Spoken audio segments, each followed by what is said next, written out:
کتاب گھر میں خوش آمدید۔ آج ہم ایک ایسی کتاب پر بات کرنے جا رہی ہیں جو شاید آپ نے پڑھی ہو یا کم از کم اس کا نام ضرور سنا ہوگا۔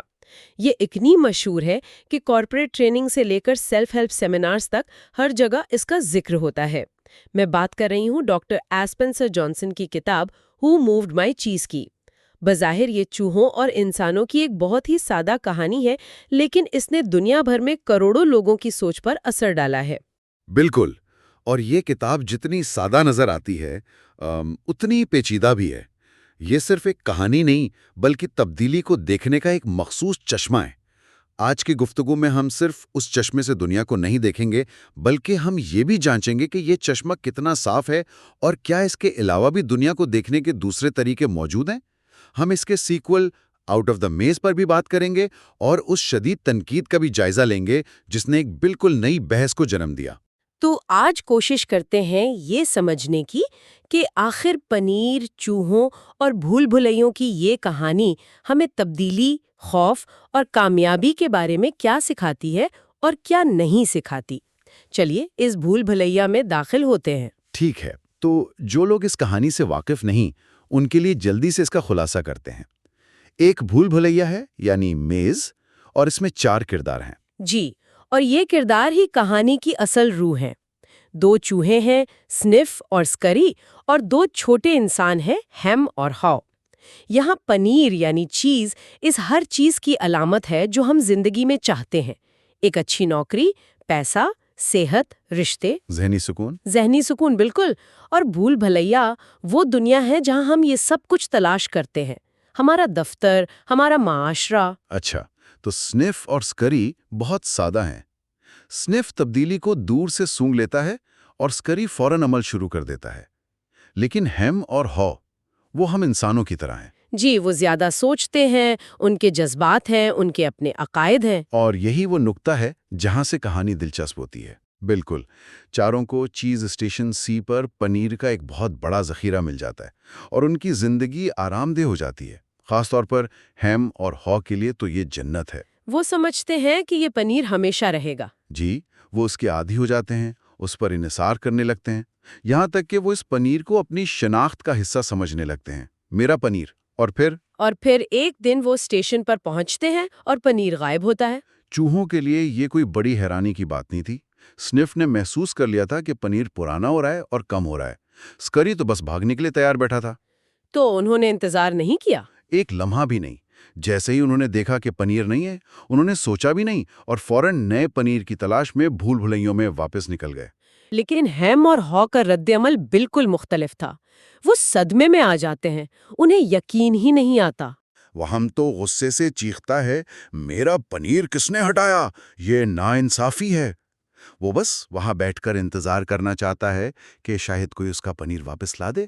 جبکہ ہاؤ، وہ شروع میں تو ہیم کے ساتھ ہوتا ہے، ڈرا ہوا، پریشان۔ جی، لیکن جب بھوک اور مایوسی بڑھتی ہے تو اسے احساس ہوتا ہے کہ صرف بیٹھے رہنے سے کچھ نہیں ہوگا۔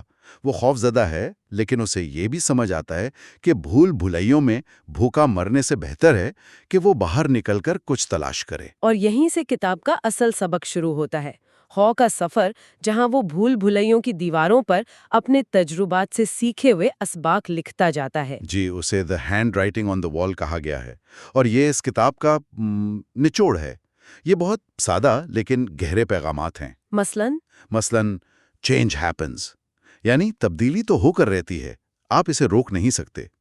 اینٹیسپیٹ چینج، یعنی تبدیلی کی توقع رکھو، ہمیشہ چوکس رہو کہ حالات بدل رہے ہیں۔ اور میرے خیال میں سب سے اہم یہ ہے، the quicker you let go of old cheese, the sooner you find new cheese۔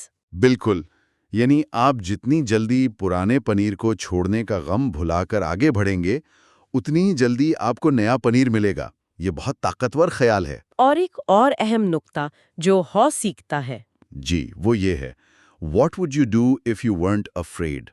اگر آپ کو ڈر نہ لگ رہا ہوتا تو آپ کیا کرتے؟ اسے احساس ہوتا ہے کہ اس کا زیادہ تر خوف تو اس کے اپنے ذہن کی پیداوار تھا۔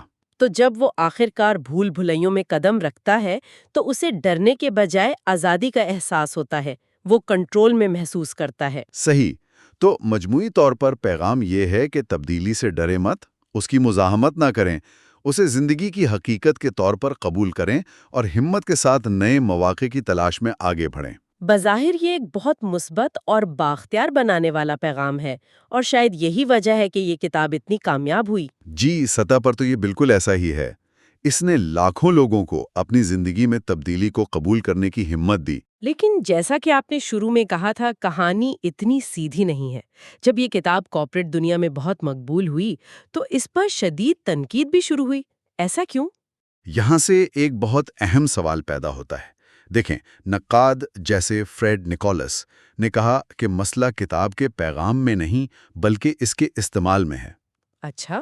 انہوں نے سخت تنقید کرتے ہوئے کہا کہ یہ کتاب تبدیلی کا سارا بوجھ ملازموں پر ڈال دیتی ہے، نہ کہ ان مینیجرز پر جو یہ تبدیلی لا رہے ہوتے ہیں۔ یہ ایک بہت دلچسپ نقطہ ہے، آپ اس کی تھوڑی وضاحت کریں گے؟ اور یہ تنقید اس وقت کے کارپوریٹ کلچر کو دیکھتے ہوئے بہت اہم ہے۔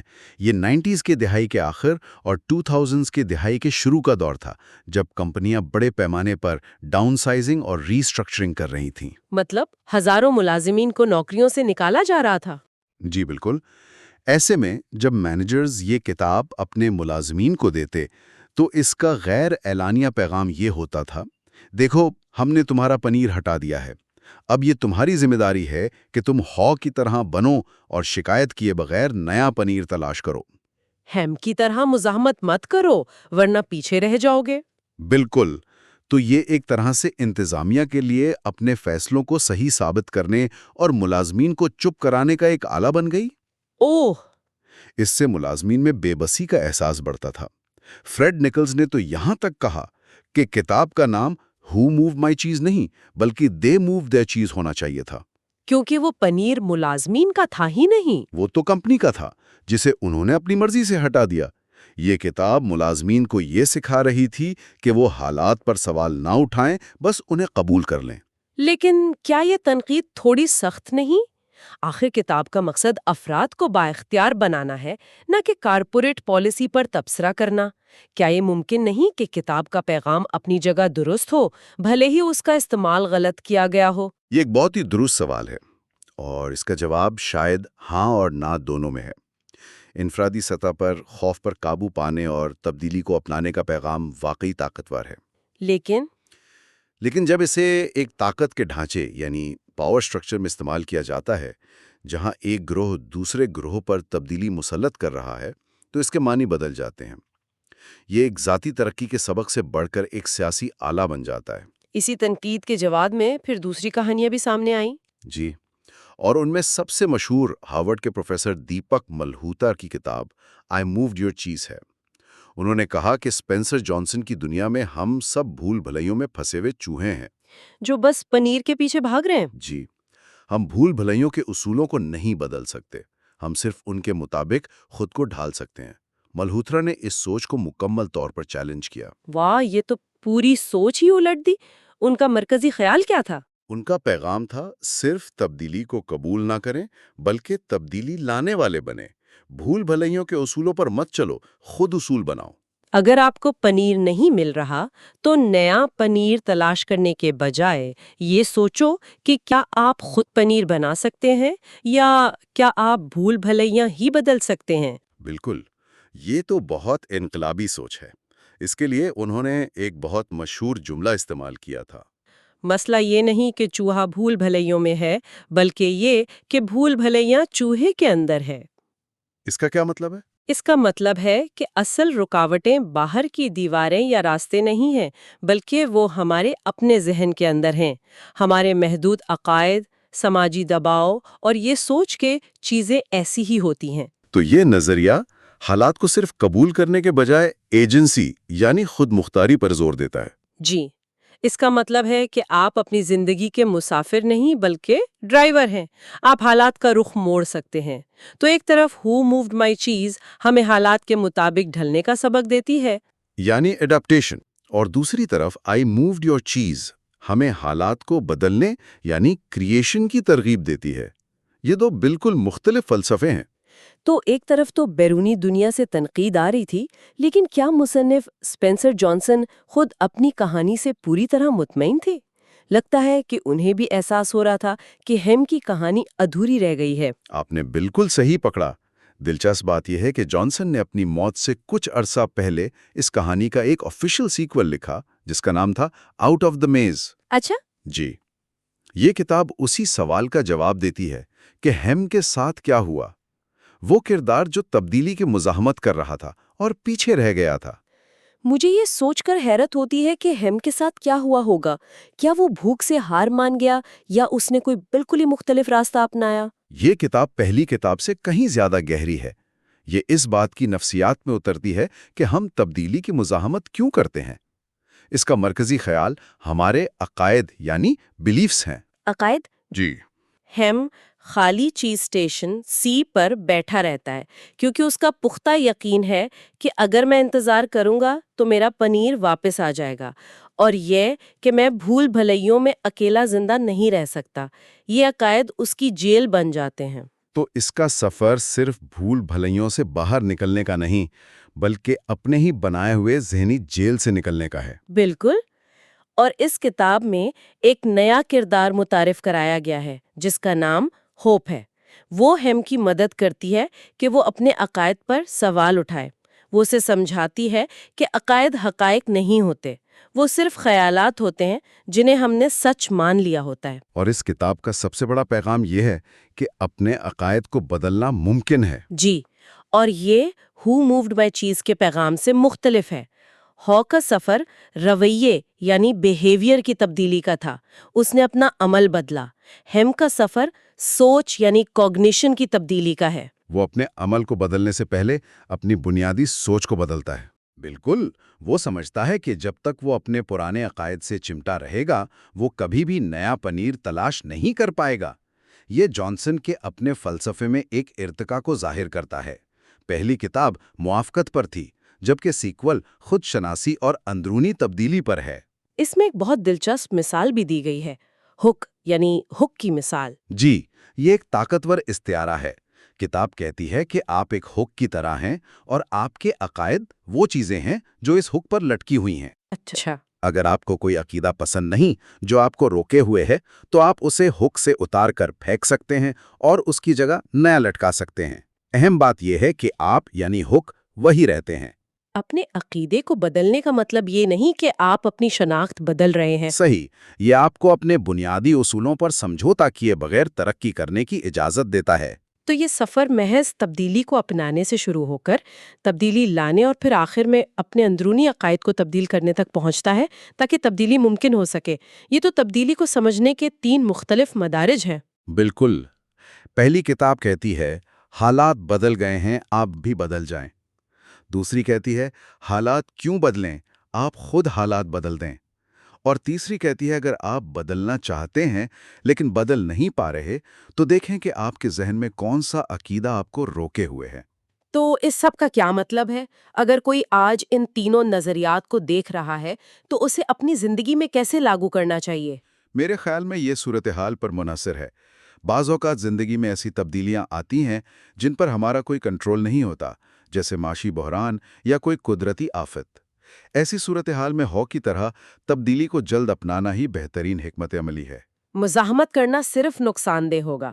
جیسے مجھے یاد ہے جب ہماری انڈسٹری میں نیا سافٹ ویئر آیا تھا تو کچھ لوگ ہیم کی طرح مہینوں شکایت کرتے رہے، جبکہ کچھ نے ہو کی طرح اسے فوراً سیکھ لیا اور جلد ہی ٹیم کے سب سے اہم رکن بن گئے۔ بہترین مثال ہے۔ لیکن دوسری طرف کچھ حالات ایسے ہوتے ہیں جہاں نظام ہی غیر منصفانہ ہوتا ہے۔ جی، وہاں صرف اپنانے سے کام نہیں چلتا، وہاں دیپک ملہوترا کا نظریہ کام آتا ہے کہ نظام کو چیلنج کرو، بھول بھلائیوں کو بدلو۔ یہ سماجی کارکنوں، کاروباریوں اور ان تمام لوگوں کا راستہ ہے جو دنیا میں جدت لانا چاہتے ہیں۔ اور پھر آؤٹ آف دا میز کا فلسفہ ہے جو شاید سب سے ذاتی اور گہرا ہے۔ جی، یہ تب کام آتا ہے جب ہم خود اپنی راہ میں رکاوٹ بنے ہوں، جب ہم جانتے ہیں کہ ہمیں کیا کرنا چاہیے، لیکن کوئی اندرونی خوف یا پرانا عقیدہ ہمیں قدم اٹھانے سے روکتا ہے۔ تو یہ تینوں اوزاروں کی طرح ہیں۔ آپ کو یہ دیکھنا ہوگا کہ کس صورتحال میں کون سا اوزار استعمال کرنا ہے۔ دانش مندی اسی میں ہے کہ آپ سمجھ سکیں کہ کب اپنانا ہے، کب بغاوت کرنی ہے اور کب اپنے اندر جھانکنا ہے۔ اس گفتگو کو ختم کرنے سے پہلے آپ نے ایک آخری سوچ کا ذکر کیا تھا جو سننے والوں کے لیے ہو۔ جی، آؤٹ آف دا میز میں جب ہیم آخرکار بھول بھلیوں سے باہر نکلتا ہے تو اسے نہ صرف نیا پنیر ملتا ہے بلکہ اسے ایپلز یعنی سیب بھی ملتے ہیں۔ اچھا، وہ ایک ایسی دنیا دریافت کرتا ہے جہاں خوشی اور تکمیل کے اور بھی ذرائع موجود ہیں۔ شروع میں وہ سیب کھانے سے ہچکچاتا ہے کیونکہ اس کی ساری زندگی صرف پنیر کے گرد گھومتی رہی ہے۔ اس کا عقیدہ تھا کہ صرف پنیر ہی اسے خوش کر سکتا ہے۔ یہ ہمیں سوچنے پر مجبور کرتا ہے کہ ہماری اپنی زندگیوں میں سیب کیا ہیں۔ بالکل، خوشی اور کامیابی کے وہ کون سے متبادل راستے ہیں، وہ کون سے مواقع ہیں جنہیں ہم صرف اس لیے نظر انداز کر رہے ہیں کیونکہ ہم اس ایک خاص قسم کے پنیر پر توجہ مرکوز کیے ہوئے ہیں جو ہمیں لگتا ہے کہ ہمیں چاہیے۔ شاید اصل آزادی بھول بھلیوں سے باہر نکلنے میں نہیں بلکہ یہ سمجھنے میں ہے کہ دنیا پنیر سے کہیں زیادہ بڑی ہے اور اس میں سیب بھی موجود ہیں۔ وہ لوگ جو اپنی سوچ نہیں بدل سکتے وہ کچھ نہیں بدل سکتے۔ یہ جارج برنارڈ شاء کا قول ہے۔ سننے کے لیے آپ کا شکریہ۔ اگر آپ نے اس ویڈیو سے کچھ نیا سیکھا تو برائے کرم اسے لائک کریں۔